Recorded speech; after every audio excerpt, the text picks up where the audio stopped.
So yeah, um, I think again he's put it out there. I'm saying from my perspective, and probably people going, "What the hell you're talking about, Rhonda? What?" I think that's what we got to do. Watch the game, cheer, get upset, all the normal things that we go through as Cowboy fans. But I think also that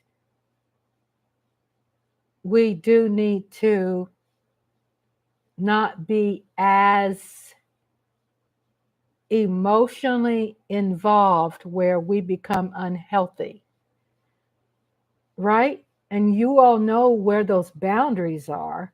When you become so extremely unhealthy, something is wrong. So I think it's a moment where we just have to go, you know what? Let's look in the mirror and let's really regroup. And regrouping means, again, start enjoying the game differently and start enjoying the game and start paying attention to those stats that really makes us really enjoy the player. You remember how back in the day we saw the stats and those stats were great and we became such a great fan? We can continue to always go backwards and go, oh, Troy Aikman, oh, this and that, and, the other players, right, that won the Super Bowl. But guys, that was a different time. Contracts were not fluid. If a person earns more money, it's what they supposed to pay them. It is a part of the science. It's what it's supposed to be today. And we have to like learn how to manage sideways. Y'all know if y'all read that book, it's called Manage Sideways and Managing Upwards. And it's some great advice. And what it means is basically remove yourself from that position and look at it, yeah, from a managerial position, but remove all your insecurities about things and just go into watching the game and go into watching the game from a different perspective, like a different celebratory position. Create a watch party, invite some friends, or just be by yourself. Make your best drink, non alcoholic beverage, and just chill with the fur babies and just enjoy the experience. And I know nobody out there wants to talk about it because they're gambling, they're putting the money out there, and they're like want it to be more intent. But it's our fault as fans, to be honest with you, as far as we have taken it today. It's a fault. And that fault means you say, how is our fault? Because our emotions uh, are are are being measured through how much we spend money, and then you have commercials and things that is catering to that. Well, what's happening? It's like premature. It's a premature emotion. It's like really going so far extreme. When you go so far extreme, then where are you going? I mean, you're going too far. I mean, because when people go so far into the fantasy of the game, then have you really paid attention to the reality of the science of what's going on? I mean, I knew I wanted to win the last game we played. But also in reality, I knew that we had 8 players out. I mean, by a dream or a fantasy or by a gamble, the throw of the dice, tossing some salt behind our back, some good luck bullshit, and just think, wow, let's see if we can pray it up. It doesn't work with that when we got real human beings who get consistently injured and hurt, and also surviving uh, surviving the torture. And believe it or not, people say, well, football is football. It's all torture. The point is, people, there's so much that sports medicine can do. It's so much that the quick fix can do. And if someone is not mentally healthy, they're not going to play well because it is the culture of today. the culture where it used to be when we won those Super Bowls, we was able to navigate and monopolize on the culture at the time. But understand, the culture is something that our players would not tolerate today. They just won't. They rather give you the finger and said, I'm going to go somewhere else. And then you have owners who have to pay the rest of the contract, right? I mean, are we really paying attention to the science of Zeke, of his benefit? Are we, or are we in serious denial on what he used to do and we think he can still do it when we're failing to really see how much pounding he has gotten over the years, that he is human? There's so many injections and steroids and speed healing and all those things that could, but when bodies, I don't care what people say, bodies just don't heal that fast. You just can't rebuild your old body like that. You are gifted with one body, and that's what you have for the rest of your life.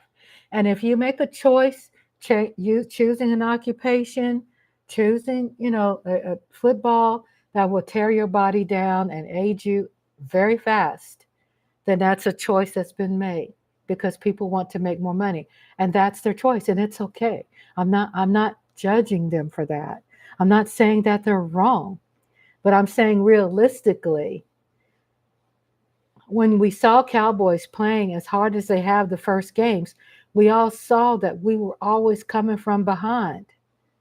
I mean, yeah, we could say, well, there was that one game, right, where there was a blowout, but still we weren't playing the best of our ability. I mean, we could have done better. There was a lot of mistakes. What comes with the game is the flags. What comes with the game is someone, overstepping. When someone wants to celebrate, when a referee has itchy nutsacks. I mean, it comes with the game. It comes with the game. So what do we do? Hey, enjoy the game and enjoy the players. And one day when you become grandparents, you can be able to tell the story. And what kind of story are you going to tell? Are you going to be able to live long enough? You're a fan. You're going to live long enough to be able to tell the story? Are you going to be so sick because it has stressed you out? Guess what? It's real stress. People breaking TVs. People are putting up, pawning their house, getting a loan, gambling addictions, or getting emotional and stuff. I mean, the game is emotional, but it's a different unhealthy, because not only do you have unhealthy emotional, you also have unhealthy trolls. You have unhealthy mental unstable people that are contributing to the climate online, and to the climate offline, and to the climate on TikTok and Twitter, public opinion, media. I mean, if you look at sports back in the day and you compare it to today, it's like watching Fox News bullshit all the time. That's why I stopped watching. I don't watch it as much because it's got so much hype and so much extra that it's not even necessary, and it's a hustle, and it's become a hard hustle. And guess what? Unfortunately, sometimes we have to watch it if we want to try to understand and stay up on the times. We got to watch it. We got to watch somebody. We got to watch Game Time Brian, more quality. Mark Holmes, more quality.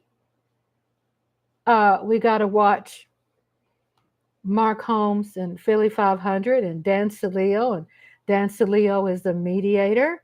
And you get to get some authentic truths from people who are not tied into big money contracts.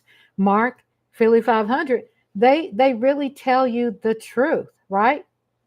And that it seems to be much better than probably what you're going to hear with someone who has the power of the mic and the power of the media, the television media. You're going to get people that are standing up there and smoothing out the words. And I get it. I listened to Dak after the game, and I believe when I see it, he's being honest.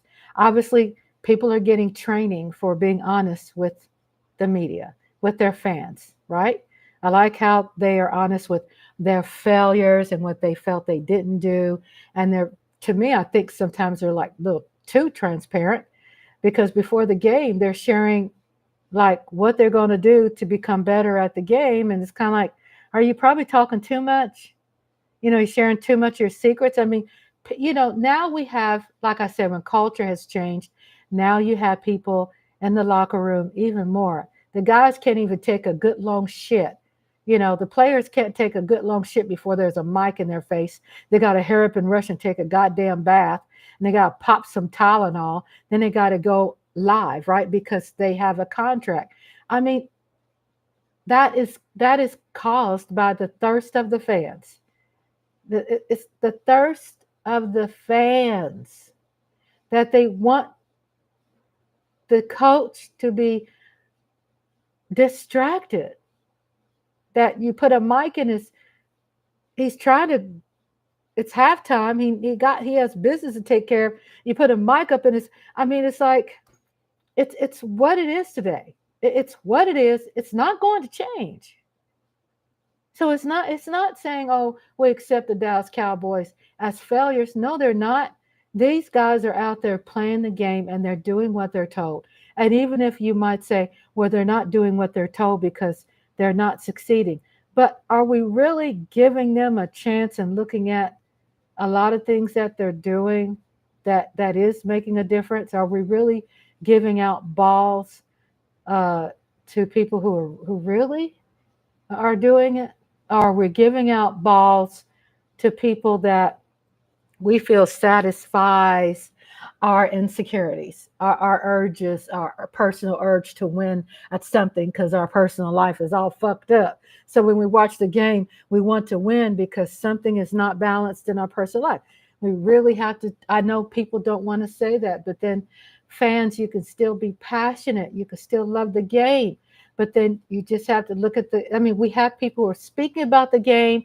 They have to get emotional. They have to do some constructive criticisms. They got to be true, and that's respectful. They can't do what I'm saying for them to do. But I'm saying from a fan perspective, really go in, support your content creators like, Mark, Game Time Brian, Law Nation, and enjoy the game and respect them for reporting the news, and don't troll them and get mad at them because they're just reporting their truth and the truth as they see it because we see it.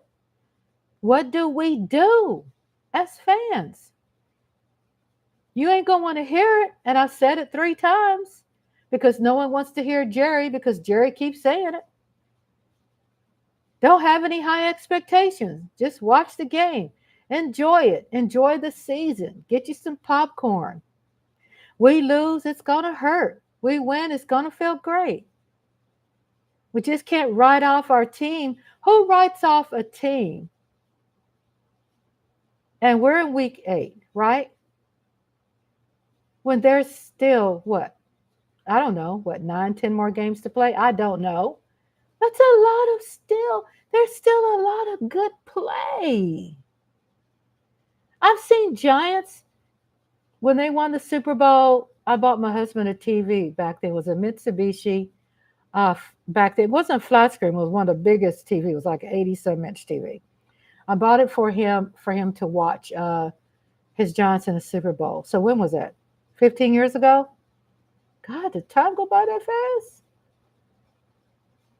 10, 12 years ago? Giants were on the bottom. They were bottom feeders, scrapers, and everything. But not only feeders, they were starving. They didn't have nothing going on for them. Then all of a sudden, later on in the season, they started winning every game and ended up in the Super Bowl. This is what's amazing about NFL football, is that anything can happen. And everybody who got injured or out for the season, they didn't know that these things are going to happen. Anything can happen. So we just enjoy the game, enjoy friendships, enjoy building friendships, enjoy cussing out the trolls, you know, and just enjoy your life right now, because next year is going to be different and you're going to be 1 year older. So what are you going to say about last year? You wasted your time stressing out over something that you don't even own. You take something, even if it ain't winning for you, and find something to enjoy. Find some joy. Find some enjoyment. Even if it takes a break sometime to get away from certain things and come back and wash your face and go, you know what, I'm going to enjoy some very good plays. And I'm going to enjoy all the games, even though I'm a Cowboys fan. My husband and I try to watch every game because we love football. And sometimes I'll hear Margot, oh, I wish our team was doing that. Yeah, I mean, I know we drool and we go, oh, I wish my running back did that. I wish my wide receiver did that. I wish my quarterback. We just got to take what we have, you know, because us fussing behind the yellow line, ain't nobody hearing that shit, even though it matters. It matters to talk about it. It matters to us. It matters for us to cheer and get mad and frustrated. And we own our emotion. Nothing wrong with that. But then we do have to just settle. When I say settle, listen to what Jerry's saying. And he's pretty much saying that, guess what, y'all? We're going to ride this out, because there's some bigger things that might happen. And then I'm sorry, but a lot of people misinterpreted what he meant about going all out means. It's not Jerry's fault that people were interpreting going all out was what each individual was thinking themselves. You were on some dream shit. Going all out could be some information that he can't tell you, and some decisions that they plan to make. Might be getting another coach. Might be letting Mike McCarthy. I mean, when is his contract in? I mean, from where I'm hearing, Mike McCarthy and our other coach that we've been praising about didn't sign it. I mean, this new guy didn't sign a long contract. Well, I mean, do both of theirs end around the same time? I mean, is that affecting the morale of our players' performance? Why do they feel that they can't be acting like a goddamn rabbit like Troy Aikman? You got to run out there. Fool, ain't nobody had no time for that. Because you're trying to impress everybody by hauling ass all damn, and you know what I'm saying? I mean, Troy Aikman, I'm pissed at Troy. I don't give a shit. Well, yeah, he won. Okay. He did that. He's wearing rings. But guess what? Some things you got to go, shut the fuck up, Troy. You ain't playing right now. Things have changed a whole hell of a lot in 30-something years, Troy Aikman. I mean, did Jerry Jones put him up to saying that shit? Is it like it's just really wild. It's really wild. But that's my perspective, and that's how I'm handling the game. I do feel Jerry is doing a good job. I feel that, yeah, there is a lot of mistakes from our perspective, but then we can't look at Jerry from our perspective. He's cut from a different cloth. He comes from a different planet. And just because we feel that we know the game, it doesn't mean we know him. It doesn't mean that we have the capacity to know all things Jerry. He's not sharing everything. I'm not saying he's God. I'm just saying, I think he becomes more frustrated because there's a lot of things he can't tell us, right? Because he's frustrated with that. If he could just, he's being blamed for a lot of shit. He's like, God damn, I wish I could say it, but I can't, because things are coming up in the future. I could see pieces being put together. And I could see something's going to work. So maybe we need to do self-reflection, and we need to take a look at ourselves And we need to really say, are we deaf? Are we not really paying attention to what he's telling us? Because he's telling us, go back and replay it. Go back and listen to what Jerry is saying. And when he says go all in, it's the fans' fault for thinking that's what you was thinking, that's what he meant. You don't know what going all in meant to him. Obviously, it was elevated. It was an elevated something in something that we don't have the capacity to understand. So we got to get our capacity together. Love you guys. Thank you so much for being here. Shout out to Katie Calls It. Shout out to Michael Donna. Shout out to Asia, who says she don't like politics, but we're going to get her to enjoy some parts of it that she can enjoy. Like if there's something about mental health, and she can understand that mental health, that there are some things that the person's voted in that's trying to do something better for people who have mental health, and helping people who need to afford their diabetic medications. A shout out to Jeff Lee. He woke up and he came back and he went back to sleep again.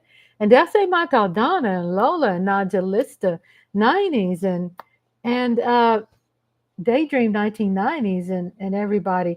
Shout out. I have to do the shout outs a lot because I believe in doing shout outs a lot. That's how much I love and respect you. It matters for me to say your name.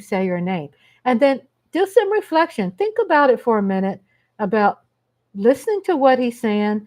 Don't listen from what you think it should be, or don't be listening to him what you think he should do, because we're not in his shoes. We're not.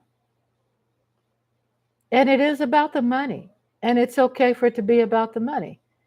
Because if it wasn't about the money, then shame on us. It's about the money. That's not anything necessarily bad. But I don't feel that our players don't give a shit about playing hard because they're getting paid a lot of money. We kind of fail to realize the punishment of the game, the punishment. We fail to realize how today the culture is different and how psychologically things affect players differently. It is different. And we have to do an upgrade to upgrade our hearts and minds on how we think about how this game is today. And we got to really pay attention to what people are saying. We got to pay attention to what Michael Irvin is not saying. And what Michael Irvin can't say. But then we also have to pay attention to Mark Holmes, Game Time Brian, and listen to their perspectives. DMV, E2 Blue, listen to what they're saying from their hearts, because they ain't caught up in a contract. They're not getting paid big money. Mike Fisher's making a lot of money. I'm not against Mike Fisher. I'm just saying there's a difference on what they're saying. But I'm just on the end there saying how we as fans can have a healthy season and understand that we can't control it. And there are things we do have to let go. I didn't say let go of your passion and your excitement and your hope for the win and the anger and the frustration. That's all a part of the game. But we also have to really step back a little bit and listen to what Jerry has been talking about. I mean, if he signed up Dak for this, 4-year contract, then does that mean that in the 4 years, because that's going to be probably it for Dak. I don't know why. I just don't see Dak probably hanging around after 4 years. I don't know. I'm just saying. These people are building for the future. Are people not as passionate for doing their job because they know what's going on? That maybe they'll be losing their coach. Maybe they'll be losing the coaches. Maybe they'll be starting off with somebody they can't stand. Guess what? The culture have to change, whether it's having to get rid of some people and rehiring some people and just getting somebody in there that they can trust, which is Zeke. And people aren't proud of Zeke, but Zeke is loyal, right? Dak is loyal. Ferguson seems loyal, right? I mean, there's some people that are not talking too much. The game between the teammates is all about them being team players. And people out there who lost what NFL football is about, it's about playing as a team and what you can do as a team to come together to win the game. And if you don't win, how do you come together to cope and deal with not winning? That's NFL football. It's been blown out of fucking proportion. We've lost our way as fans. We lost. I'm speaking from old school, from back in the day when I understood what Howard Cosell was saying, even though I couldn't stand his ass. You understand? But you can just feel it a little differently. And I know we keep going back, but then we do need to move forward and understand this is what it is. That there's a hell of a lot of competition out there, that we're working also with artificial intelligence, breaking down reports, and we're working with printouts and bringing down stats to this like that and making decisions based on, analytics. I mean, it's competitive. We have a beautiful group, large group of staff of people working in Frisco in administration, and they are working hard. And a lot of these people who have their face in the newspaper, have their face out there on TV, are probably not making all the decisions that you think they're making. That's someone else's opinion that's in the back curtains, VIP behind the curtains, is suggesting this. And Jerry's going, okay, well, let's do that. And it could be out of the hands of people who we see. And you go, that don't make no sense. The coach's supposed to be this and this. Look, going all in, you got to listen to what Jerry says, what going all in is. And a lot of times he ain't going to be that transparent with telling you the truth with everything about what going all in means. So be a better fan by enjoying the game. By enjoying the game, by paying attention to things, by respecting them being teammates, and then playing as a team. Because if these guys can go out there and get their asses beat to death and be loyal and compassionate for the game, even when injured, then we as fans can at least show them some support and appreciate what they're doing and stop trying to get, what they say, blood out of a turnip. You're trying to get something out of something because you think that the quick fix is going to be everything to our answers. It's not. It's not going to be the answers to everything. It's not.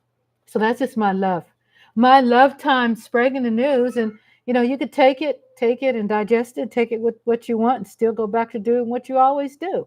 But you want to be healthy in this too. And when the season is over, what are you going to do? Enjoy the game now. Or it's going to seem like the season went by pretty fast. Enjoy the game now. Enjoy the friends at the game and enjoy that great ass food. Love you. Love everybody. I'm Rhonda. Rhonda's Lovely Sparks, and I'm from Texas. And we are 2 hours and 44 minutes into this live. And I'm going to say good night. And peace be with you. See you soon.